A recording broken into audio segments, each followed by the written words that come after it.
Nothing happened without reason. Every scar got a season. 16 years ago, this very month of July 2026, my life looked nothing like it does today. I was homeless. I suffered a heart attack. Then came the stroke. Some people looked at me and believed that my story was over before it had truly begun. Greetings, I apologize for interrupting this video for a moment, but I wanted to show you something important. Watch this short clip first. If you had met me in 2009, you probably wouldn't have imagined this moment. Because in 2009, my life collapsed. I lost my long-term partner. I lost my job. I lost the ability to see my 2 children. And almost overnight, I lost my home. For a while, I stayed with friends, moving from one couch to another. We call it sofa surfing, which sounds a lot more comfortable than it really is. Eventually, those couches ran out, and some nights, I slept on street benches. But here's something many people didn't know about me during that time.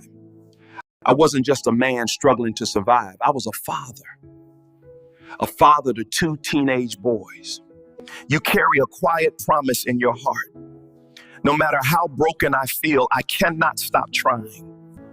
2 young lives watching their dad try to hold everything together while everything around him was falling apart. And when you're a parent, something changes. Because it's no longer just about you. You carry a quiet promise in your heart that you will not give up. It is in these moments of vulnerability that we find our true strength. But life wasn't finished testing me yet. You see, I live with a heart condition called dilated cardiomyopathy. It affects the heart muscle. It weakens it, enlarges it, scars it. My doctors explained it like this. Your heart is trying to do its job, but it's doing it with half the strength. Then came something called biventricular systolic dysfunction, which means both sides of my heart struggle to pump blood properly. In simple terms, my heart was failing. In early 2010, while visiting my sister, my body finally reached its limit. I had a heart attack, but it didn't stop there. While doctors were trying to save my life, I suffered a stroke. The stroke damaged the left side of my brain. And when I woke up, the right side of my body was weak. there were voices of doubt, voices of sarcasm, voices of prejudice. Voices that whispered, he'll never recover. Voices that declared, he'll never amount to anything. Voices that tried to convince me that my future had already been decided. But I stand before you today as living proof that people do not write your destiny. God does. If I had listened to every negative comment, I would not be standing here today. I would not be living the life I once only dreamed about. And let me tell you something. This is only the beginning. Because my greatest days are not behind me. They are still ahead of me. Every scar reminds me that I survived. Every challenge reminds me that I am stronger than I was yesterday. Every morning I wake up reminds me that purpose still has my name written on it. People often ask me, Matthew, how did you keep going? My answer is simple. God carried me when I could not carry myself. He gave me hope when everything around me looked hopeless. He placed the right people into my life at exactly the right time. People who believed in me before I fully believed in myself. People who encouraged me. People who prayed for me. People who stood beside me when the road became difficult.